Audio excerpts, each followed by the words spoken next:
de hoje, como de costume, a partir de agora. Então, mais uma vez, sejam todos muito bem-vindos ao nosso estudo. Nós somos o Neto Bartolomeu e estaremos hoje orbitando o versículo 6 do segundo capítulo da primeira epístola de Pedro, onde você lê lá em Almeida, Revista e Corrigida, pelo que também na Escritura se contém.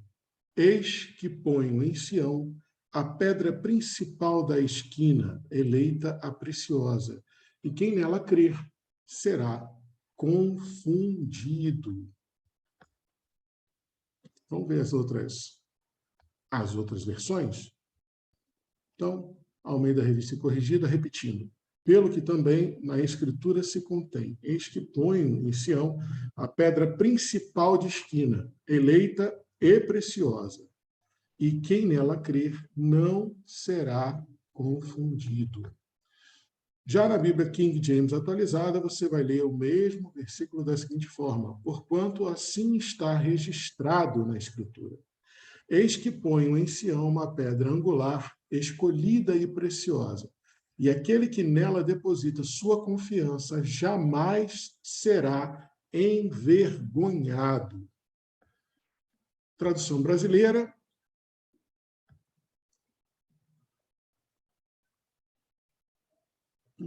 A tradução brasileira aqui no NepSearch não está legal, gente. Veio incompleta, então vamos ter que pular ela, infelizmente. Bíblia de Jerusalém, mesmo versículo, se lê da seguinte forma: com efeito, nas Escrituras se lê: eis que ponho em Sião uma pedra angular, eleita e preciosa, quem nela crê não será confundido. Bíblia King James Fiel, porquanto também a Escritura contém: eis que ponho em Sião a principal pedra angular, eleita e preciosa, e aquele que nela crer não será confundido. Bíblia literal, texto e tradução tradicional, você vai ler: por isso também está contido na Escritura: eis que põe em Sião a pedra principal da esquina, eleita preciosa, e quem está crendo, apoiado sobre ela, de modo nenhum será envergonhado. Isso é uma citação, bem lembrado, que está em Isaías, capítulo 28, versículo 16. Lá, Bíblia na Vulgata Latina, você vai ler: por cuja causa se acha na Escritura: eis aí, ponho em Sião a principal pedra do ângulo, escolhida, preciosa, e o que crer nela não será confundido. Só lembrando que é Isaías 28, 16. A gente não colocou do Códex Sinático. Vamos botar aqui, é importante a gente ver. No Códex Sináticos, você vai ler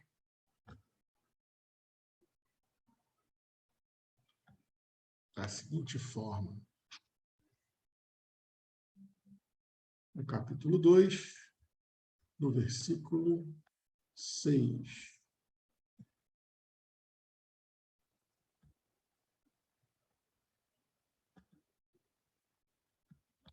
Tradução Google, autorizada pelo próprio projeto.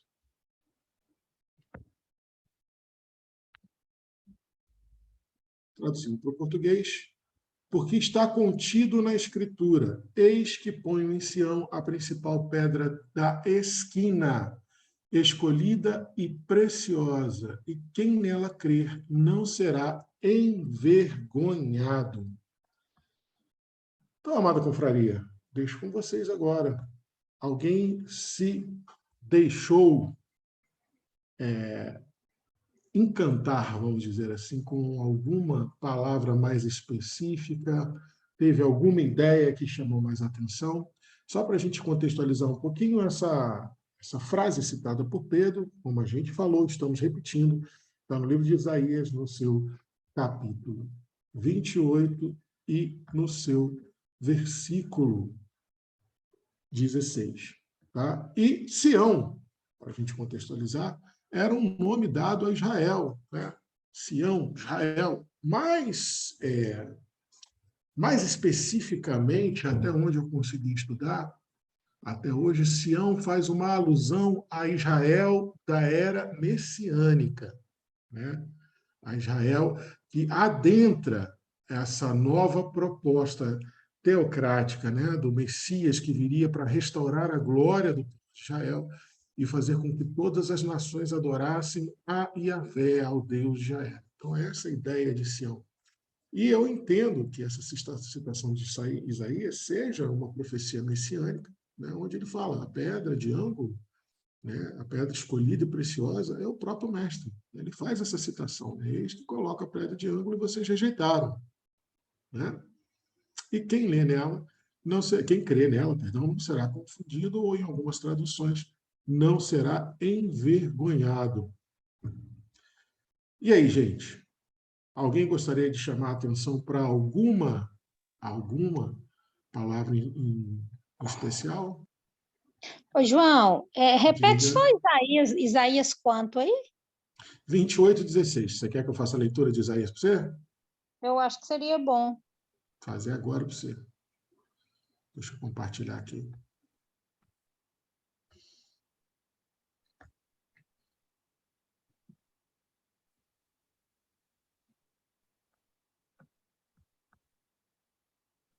Vai conseguindo ler aí? Ó, vamos ler os versículos anteriores? Vamos. A gente não sabe, eu não vou saber contextualizar para você exatamente sobre o que fala esse capítulo de Isaías. Porque a quem ensinará a ciência? Ele parece que faz.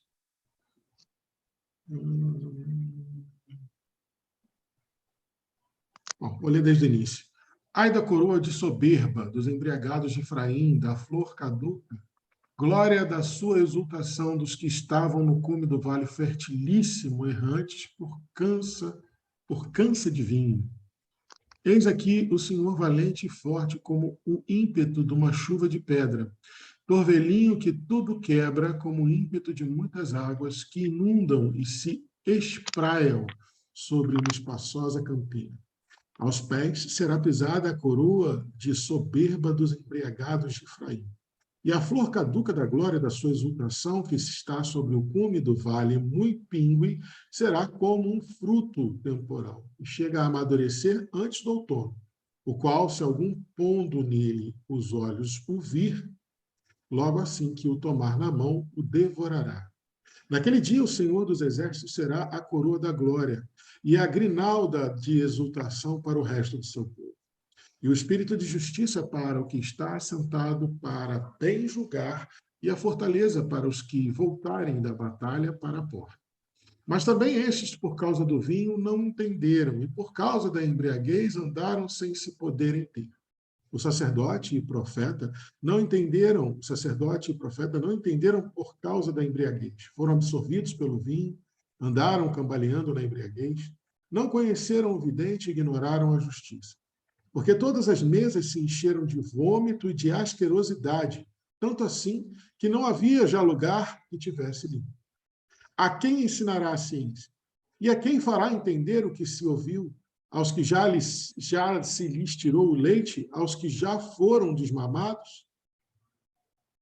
Porque manda, torna a mandar, espera, torna a esperar, espera, torna a esperar, um pouco aí, um pouco aí. Porquanto em outra linguagem de lábio e em língua estranha ele falará a este povo. Ao qual disse, este é o meu descanso, confortai ao cansado, e este é o meu refrigério. E eles não quiseram ouvir. E ser-lhes-á repetida esta palavra do Senhor. Manda, torna a mandar. Manda, torna a mandar. Espera, torna a esperar. Espera, torna a esperar. Um pouco aí, para que vão e caiam para trás e fiquem esmigalhados e metidos no laço e presos. Por esta causa ouvi a palavra do Senhor, homens escarnecedores, que exerceis a vossa dominação sobre o meu povo, que está em Jerusalém.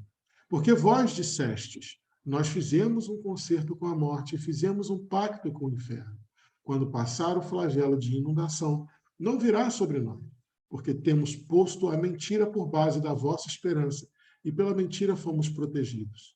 Por isso estas coisas diz o Senhor Deus: eis aqui estou, e que vou a lançar nos fundamentos de Sião uma pedra aprovada, angular, preciosa, fundada no fundamento. Aquele que crer, não se apresse. E farei juízo com o peso, e justiça com medida. E a saraiva derribará a esperança da mentira, e a enchente das águas deixarão alagada a proteção.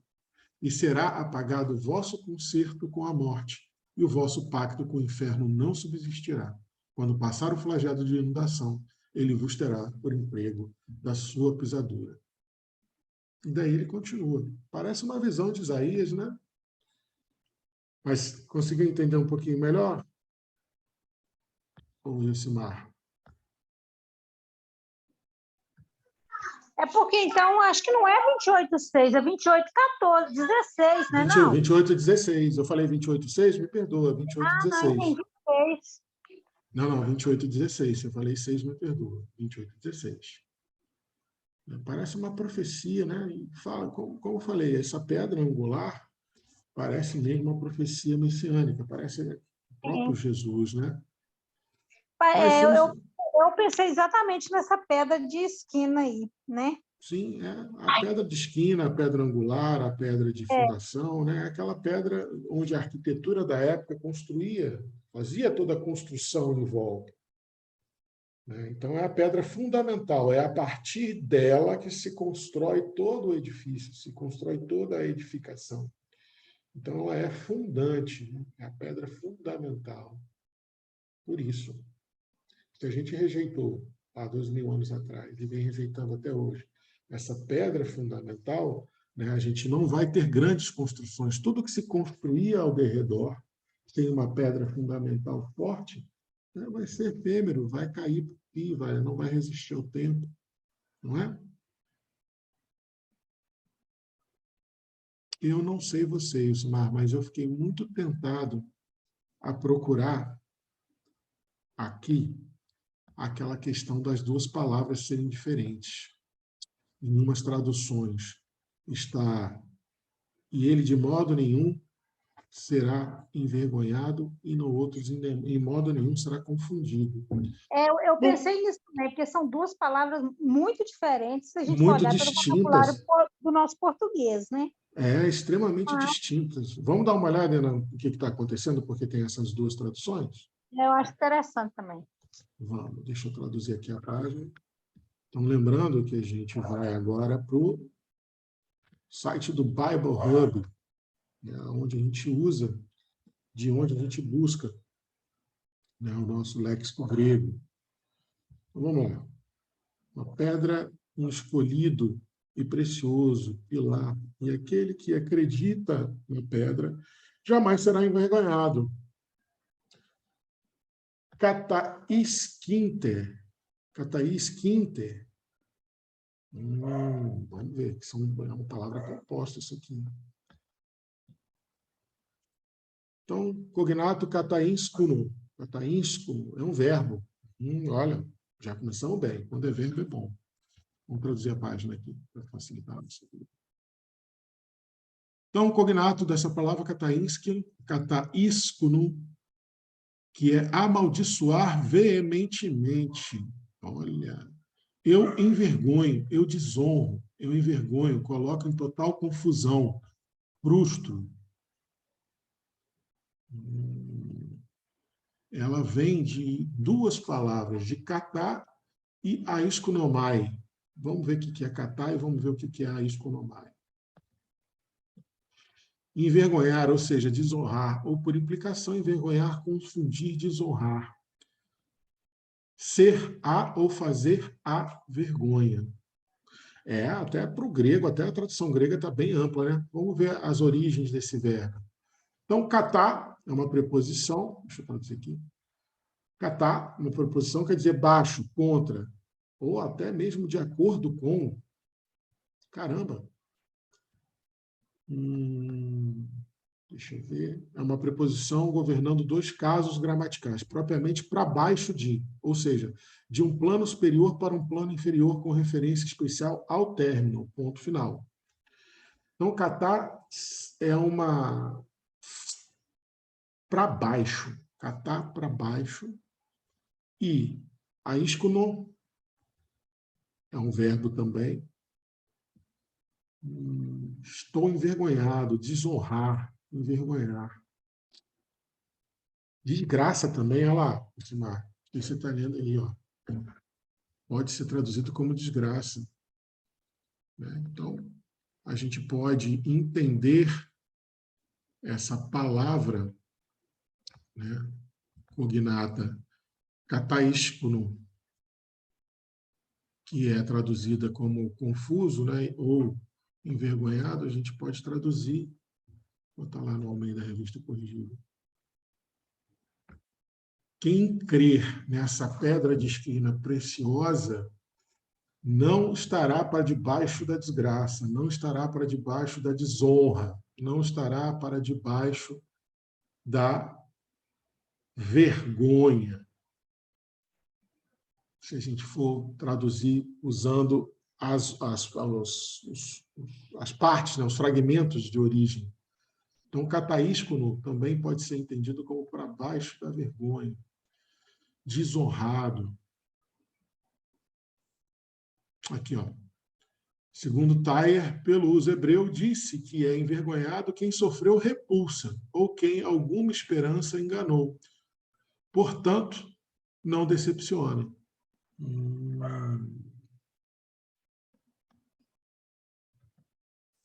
Não se decepcionará e não decepcionará ninguém. Então, quem acreditar nessa pedra preciosa eleita não será, não sofrerá, né, desonra, não sofrerá decepção, não sofrerá envergonhamento, não será envergonhado, não estará para baixo da vergonha. O que você entende disso, Ilsimar? Em vez de ajudar, parece que complicou mais, né? A princípio, eu pensei assim, gente, confundir talvez fosse um ato de confundir, de fazer alguma coisa errada por ser confundido por algo. Mas eu acho que não é isso, não. Pois é, não parece ser, porque, vamos voltar lá, se a gente for pegar as duas raízes que formam a palavra, né, integral, a palavra traduzida, né, do grego, kataíscono, né, katá para baixo. Né? Para baixo, assim, de cima para baixo, e de cima para baixo com finalidade. Né? De cima para baixo com finalidade, e a palavra desgraça, outra palavra, né, Escono? Desgraça, vergonha, desonra. Desgraça, vergonha e desonra. Então, quem crê na pedra angular não ficará para debaixo da desgraça, não ficará por debaixo da vergonha, não ficará por debaixo da desonra. Mas aqui no Thayer, vou até, como é que se diz? Compartilhar de novo, espera aí. Porque esse comentário do Thayer foi bem legal, eu achei ele bem legal. Aqui, ó.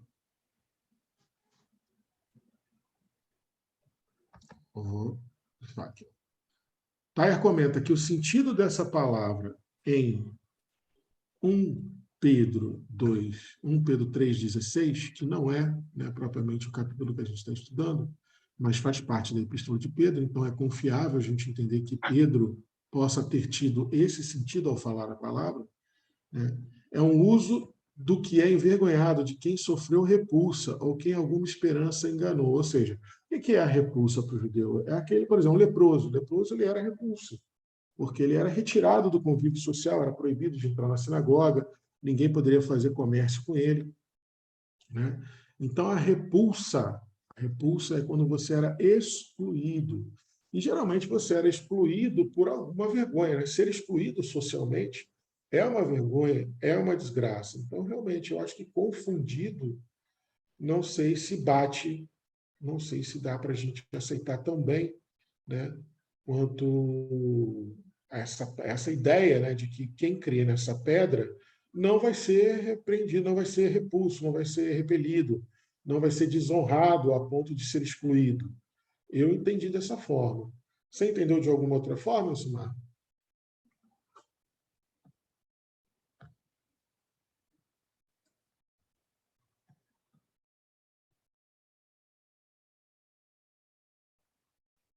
Simar, nós estamos te ouvindo. Oh, desculpa, estou falando que bolou.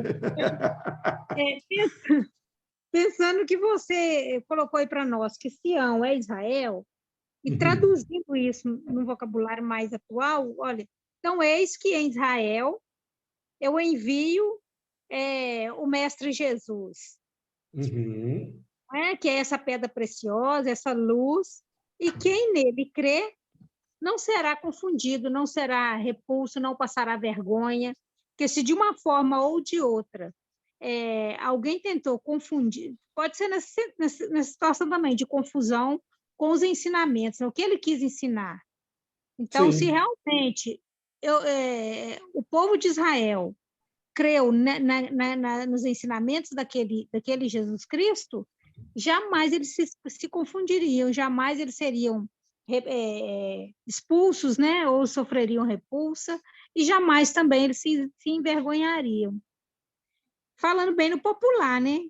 sim, sim, mas eu também penso nisso. Por quê? A gente tem que lembrar Realmente confundido que não foi a melhor palavra. não, a não ser que seja nesse sentido que você trouxe agora, que eu confesso que eu não tinha almejado esse sentido, né, de não será confundido que no sentido de participar De ser dos enganado. erros, de ser enganado conforme era comum, conforme Jesus veio criticar, né? Que a Sim, religião era ensinada, a lei de Deus era ensinada de forma enganosa. Né? Jesus fala lá no Evangelho de João a crítica aos fariseus, né? Ou como ele fala em Mateus, né? Não ficam às portas dos céus, não entram e nem deixam ninguém entrar. Né? Sentaram no trono de Moisés, mas não estão fazendo a coisa certa. Sentaram na cadeira de Moisés para ensinar, mas não fazem as coisas certas. Então, pode ser sim, nesse sentido de confundido. Né? Quem acreditar no Mestre Jesus não mais vai passar pelas confusões das interpretações erradas da lei divina. Eu entendi dessa forma, então é o que você só fala. Pode ser, eu concordo. Eu não tinha almejado ou confundido com isso. Para mim, você não será confundido, tipo assim, não vai ser confundido com ser uma pessoa e outra. Eu realmente confesso que eu não consegui almejar esse confundido que você trouxe, mas concordo plenamente. Né? E, lógico, se não for confundido nessas interpretações errôneas da lei, obviamente, frente ao julgamento, né, frente, como fala lá na lição de Isaías, o Deus que viria julgar, né, quando Sião fosse instituída, que houvesse, que o Messias viesse julgar a todos, você não seria confundido, não passaria vergonha, né? Você não foi confundido, acreditando no Mestre Jesus, no dia do juízo, no dia que você fosse prestar contas a Yahvé, como o texto de Isaías nos traz, né, essa noção de que seriam julgados porque estavam andando embriagados, aí seriam castigados e depois viria para o julgamento. No dia do julgamento você não passaria essa vergonha, você não seria desgraçado, não sofreria essa repulsa. Então, ampliando aí o estudo indutivo, eu consigo almejar esse tipo de interpretação do versículo. Alguma ideia do versículo, alguma coisa assim, alguma palavra te chamou mais atenção disso que a gente desenvolveu, Mar, para a gente pesquisar lá no índice temático do Bíblia do Caminho? Algum tema, vou refazer a pergunta para ficar mais claro o que eu estou te perguntando. Algum tema nessa frase, nesse entendimento nosso aqui, te chamou mais atenção?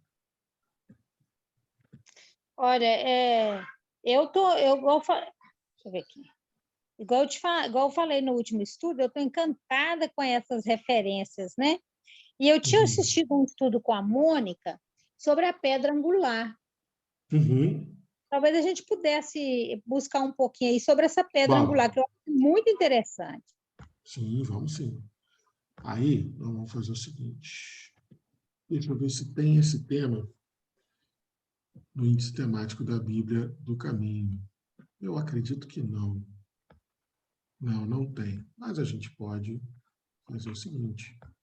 Pode ir lá no NEP Sanche, abrir o dicionário do NEP Sanche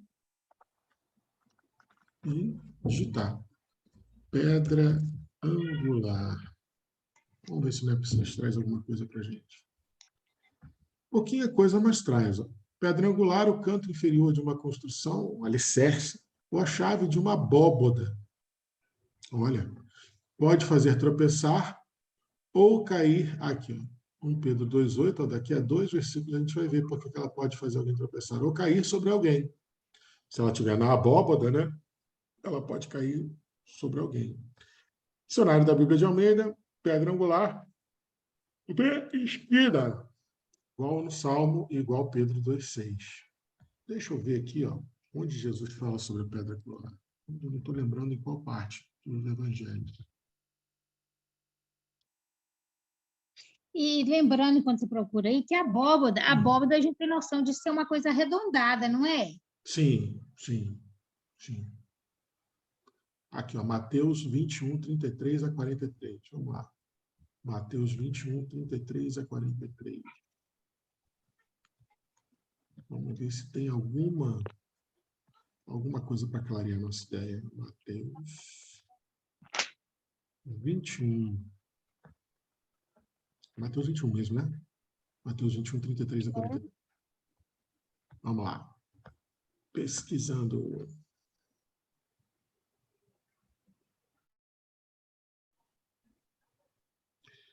Vamos, tradução do Haroldo. 33 a 43. Exatamente. Uhum. Parábola dos lavradores arredentários e revoltados. Está no Haroldo, Ju? Não, eu botei na LPT, não, era Haroldo. Eu estou com a do Almeida aqui. Ah, pode ser também. Olha lá. Essa frase sobre a pedra de ângulo, ela é falada por Jesus, né, no Evangelho de Mateus, no seu capítulo 21, nos versículos 33 a 46, parábola dos vinhateiros homicidas. Ouvi outra parábola. Havia um homem senhor da casa que plantou uma vinha, circundou-a com uma cerca, cavou nela um lagar, construiu uma torre, arrendou-a a agricultores e assentou-se do seu país. Quando se aproximou o tempo dos frutos, enviou seus servos aos agricultores para receber os frutos. E os agricultores, tomando os seus servos, açoitaram a um, mataram a outro e apedrejaram a outro. Novamente, enviou outros servos em maior número que os primeiros e fizeram-lhe do mesmo modo. E, por último, enviou-lhe seu filho, dizendo: respeitarão o meu filho. Mas os agricultores, vendo o filho, disseram entre si: eis o herdeiro, vamos, matemo-lo e apoderemo-nos da sua herança. E, tomando-o, lançaram-no fora da vinha e o mataram. Então, quando vier o senhor da vinha, que fará com aqueles agricultores? Perguntou Jesus. E eles, que estavam ali à volta de Jesus, disseram: fará perecer horrivelmente os malvados e arrendará a vinha a outros agricultores que lhe entregarão os frutos a seu tempo. E aí Jesus disse em cima disso: nunca leste nas Escrituras a pedra que os construtores rejeitaram, essa se tornou cabeça de ângulo. O proveio do Senhor e é maravilhosa aos nossos olhos? Isaías 21, 16. Por isso, disse Jesus, vos digo que o reino de Deus vos será tirado e será dado a uma nação que produza seus frutos. Quem cair sobre esta pedra ficará despedaçado. Sobre quem ela cair, o esmagará. E tendo ouvido a sua parábola, os sumos sacerdotes e os fariseus entenderam que falava a respeito deles e procuraram prendê-lo, mas temiam as turbas que o consideravam profeta. Então, é Jesus criticando mesmo essa questão de estar ali enquanto Messias e aqueles que eram dotados da lei, aqueles que eram guardiões das Escrituras, né, que deveriam ser os melhores intérpretes da lei, estavam vendo Jesus ali fazendo os sinais, pregando a lei, conforme a profecia messiânica dizia que ele faria, e os intérpretes da lei, os guardiões da Escritura, não reconheceram. E é interessante ler nessa passagem, né, que ele fala, olha, Por isso vos digo que o reino de Deus vos será tirado e será dado a uma nação que produzirá seus frutos. O cristianismo pode ter nascido em berço judaico, mas muito cedo ele já se espalhou para fora da nação judaica. E ele cresceu e se desenvolveu muito longe da nação judaica, em outra nação, em outra época. Né? Lembrando que nação, a ideia judaica de nação pode também englobar nação época, né? Época de um povo, cultura época de um povo, distinta. Né? Uma nação também pode ser localizada no tempo, dizendo assim. Né? Então vai ser retirado e vai ser dado a outro. Essa pedra. Mas aí Pedro lembra, citando Isaías de novo, né? Porque Jesus, nessa passagem, parece também fazer alusão a Isaías. Ele cita: quem acreditar nessa pedra não vai ser rejeitado. Talvez até porque Jesus tivesse falado: ó, vou entregar o reino de Deus para outra nação. Talvez até por isso Pedro deveria estar chamando de gente: olha, quem acreditar pode ficar tranquilo. O reino de Deus pode ser até dado para outra nação, mas ninguém que acreditar nessa pedra vai ser rejeitado, seja em qual for a nação onde esse reino de Deus vai estar. Talvez até Pedro poderia estar falando nesse sentido também. Mas vamos dar uma olhada aqui? Blá, blá, blá, blá, blá. Aqui, ó. Versículo 42. Vamos ver se tem algum comentário de Emmanuel, vamos ver se tem alguma correlação bíblica interessante que a gente possa entender melhor. Ok.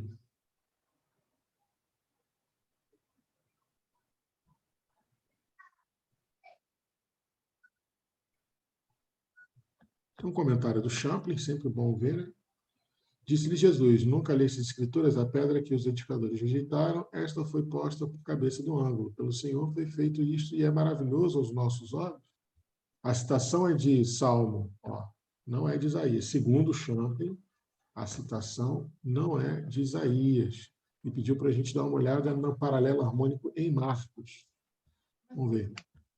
Em Marcos está escrito da seguinte forma: ainda não leste as escrituras, da pedra que os edificadores rejeitaram, esta foi posta por cabeça de esquina. Isto foi feito pelo Senhor e é coisa maravilhosa aos nossos olhos?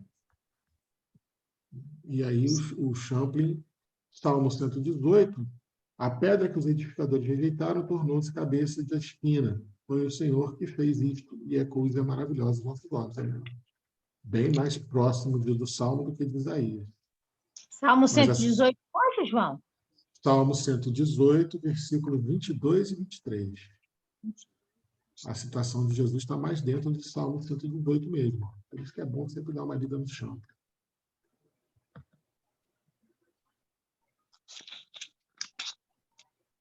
Referências cruzadas, ó, tá lá, aqui, ó, Salmo 118, olha lá em cima, Yusimar. Referência cruzada dessa fala de Jesus, mas o Isaías 28:16 também entra como referência cruzada. Né? Tem outros, Abacuque, Zacarias, depois repetiu em Atos, Lucas falou também, depois Paulo falou, Pedro falou. Deixa eu ver se tem mais alguma coisa aqui para baixo.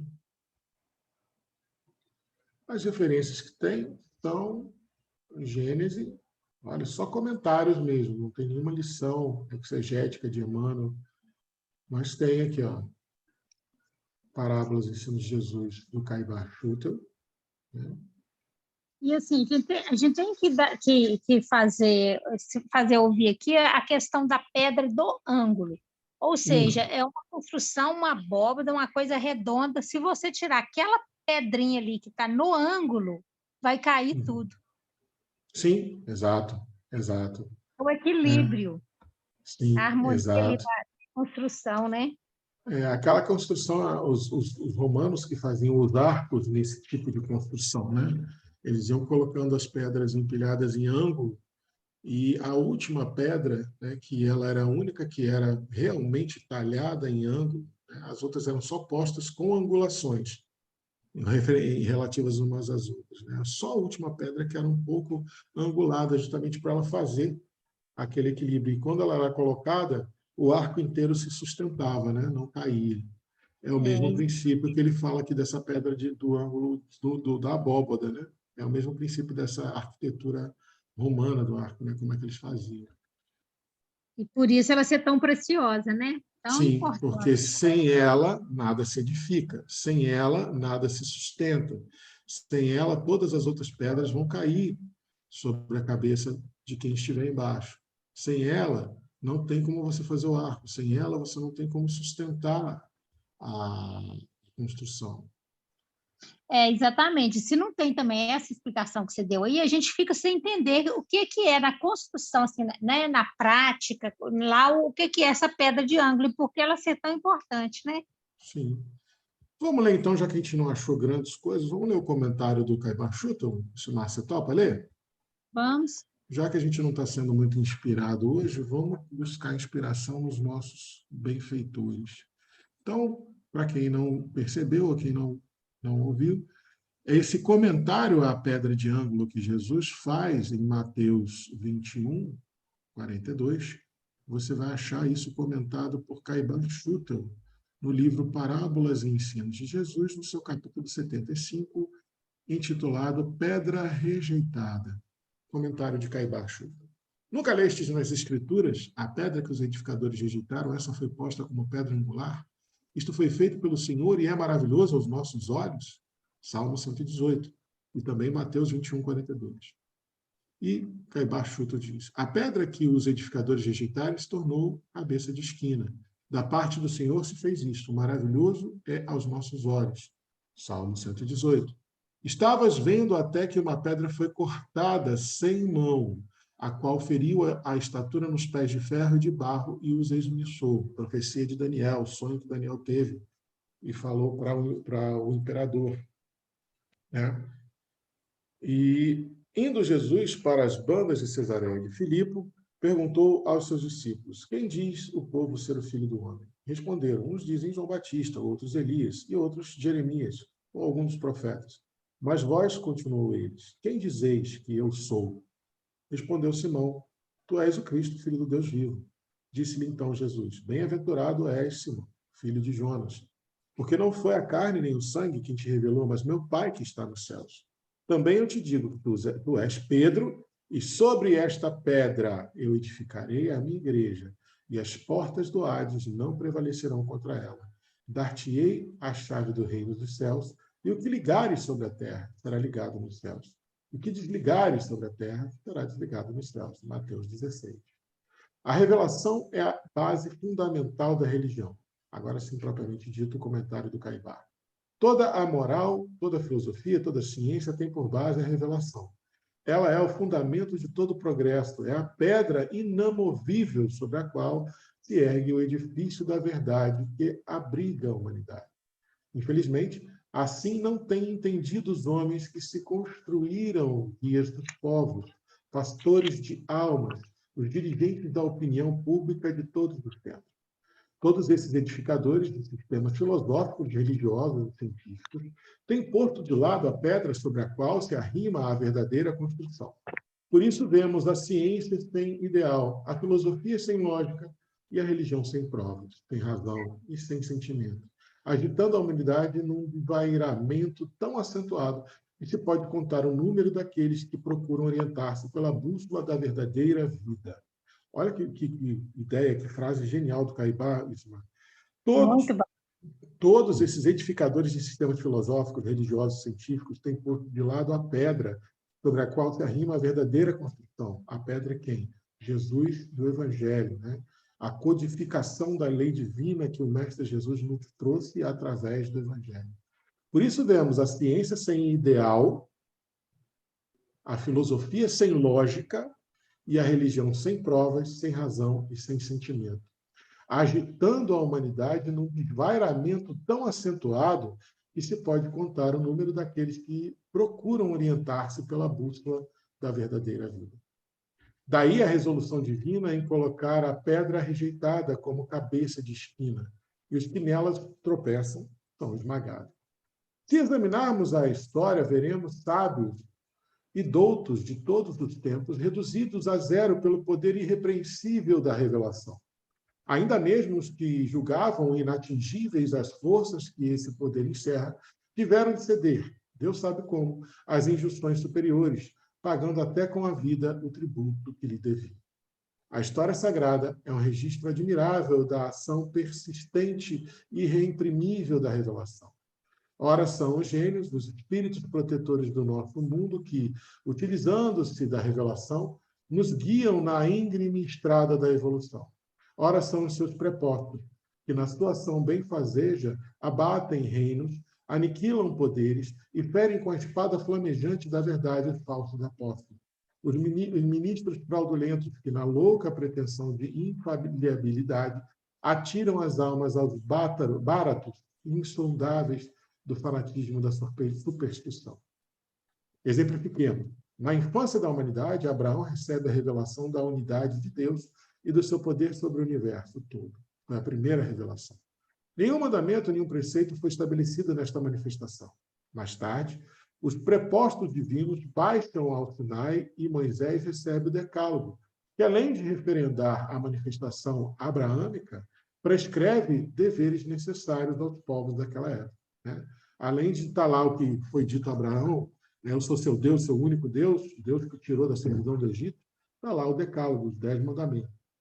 Simples em sua clareza, claro em sua manifestação, o Espírito do Sinai estabeleceu em 10 preceitos as bases da moral social que prepararia a gente para um novo surto às regiões esclarecidas da espiritualidade.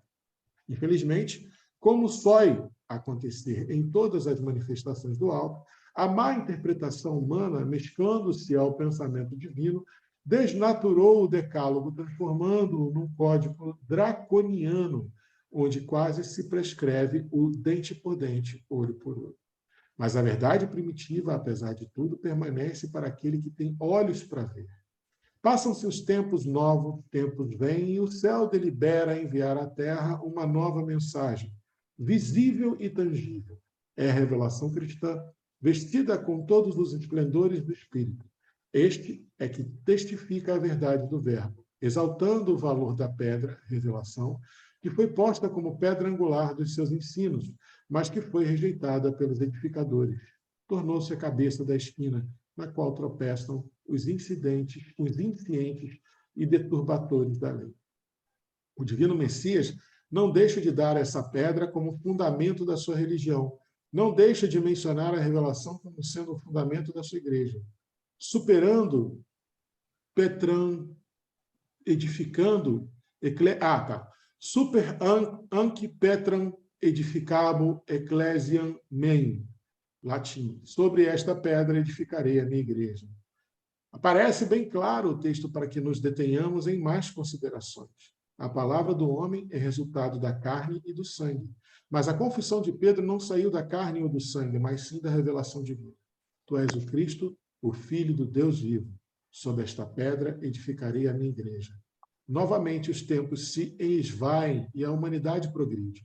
Passaram-se quase 20 séculos, mas a palavra não passa e a revelação dá um novo impulso ao mundo paralisado pelas leis avoengas, malsãs, que fazem abstração da alma. Eis que o Espiritismo, como um Pentecostes solene, derrama sobre a terra os clarões da sublime revelação. Eu tenho ainda muitas coisas para vos dizer, mas não as podeis suportar agora. Porém, o Espírito da verdade, que permanecerá convosco, vos guiará em toda a verdade. Revelação abraâmica, revelação mosaica, revelação cristã, revelação espírita. Aquela, a primeira, esta, a última revelação das revelações. Reúne, congrega, esclarece, explica todas as revelações passadas e anuncia as futuras. E a revelação básica da moral, da filosofia, da ciência, da religião. Eis em suas linhas gerais o caráter brando e instrutivo da revelação. Examinemo-la agora por outro prisma. O reinado de Nabucodonosor havia atingido seu apogeu quando morre o grande rei, sucedendo-lhe no trono o neto Baltazar. Certo dia, é dado um grande banquete em palácio. Homens e mulheres da sua corte convivas faziam brindes com esses vasos deixados por Nabucodonosor, quando uma mão fluídica aparece próxima à parede. O rei treme de pavor, seu corpo tirita de assombro, mas a mão movida por força indômita escreve: Mani Tesseus Pares. É a pedra cortada sem mão, a qual feriu a estátua nos pés de ferro e de barro, e os esmiuçou.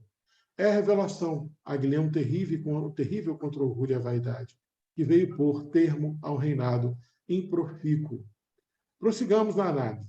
Oprimidos pela escravidão do faraó no Egito, os israelitas sofrem mais duras provações.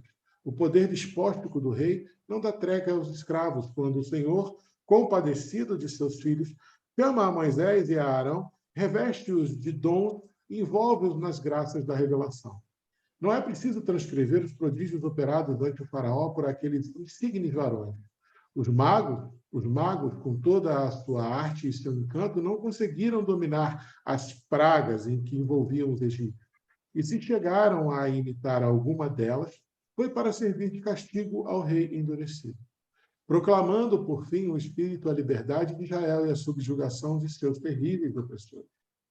Leiam a história, porque é dela que extraímos estes fatos gloriosos que exaltam a revelação caracterizada por todos esses fenômenos objetivos e subjetivos, cuja causa única é a presença do Espírito revestido de seus elevados atributos. No ano 916, antes da era cristã, Acabe, rei de Israel, mandara edificar um templo ao deus Baal, onde pontificavam 450 sacerdotes do mesmo ídolo. Foi quando o profeta Elias, apresentando-se ante o rei, disse: tão certo como Deus existe, não há de chover do céu nem uma gota de orvalho sobre esta terra má, até que eu o consinta. E durante 3 anos e 6 meses não choveu. Depois Elias pediu chuva ao céu, e o céu deu chuva, e a terra produziu os seus frutos. Logo depois, o mesmo Elias combate com os 450 sacerdotes de Baal. 2 holocaustos foram armados, e enquanto o de Baal, com seus 450 padres, permanece inócuo, o de Elias, a rogos deste, é devorado pelas chamas que ele atrai do céu. A revelação é extraordinária, admirável. Com seu auxílio, Moisés faz passar os israelitas pelo Mar Vermelho a pés enxutos, e Elias abre, a seu turno, as águas do Jordão e o atravessa livre, dirigindo-se para Jericó. Foi a revelação que bateu as portas de Nínive e fez o povo vestir-se de cilício, cobrir-se de cinzas e jejuar. Foi a revelação que moveu os lábios e a pena de Isaías para que proclamasse as grandezas de Deus. É ela que, em todos os tempos, suscitou profetas e constituiu apóstolos. Foi ela que se mostrou admirável e gloriosa a Jacó. Este, adormecido sobre a pedra de Betel, símbolo da mesma revelação, viu os céus abertos, e por uma escada que repousava sobre a terra, subirem e descerem os espíritos no seu dever contínuo de evolução e auxílio de progresso, aos que ainda em atraso pediam o carinho de seus superiores para se elevarem aos píncaros supremos da espiritualidade. Todo homem, toda a humanidade é perfectível.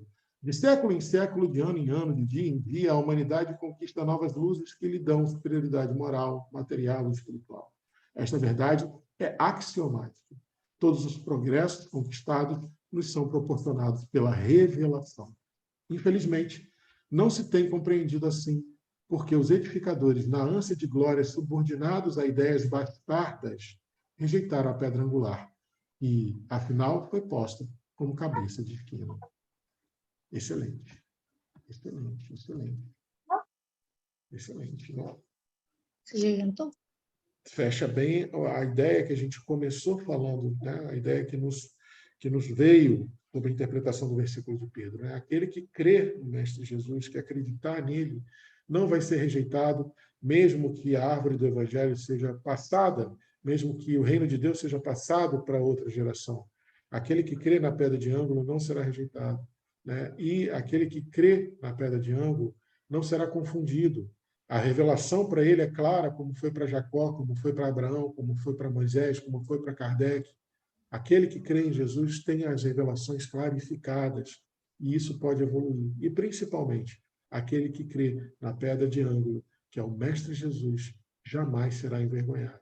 Porque até mesmo na mais nefasta das ignorâncias da lei divina, até na mais hedionda manifestação de egoísmo da sua parte, aquele que crê na pedra de ângulo sabe que nós, enquanto raça humana, somos todos perfectíveis.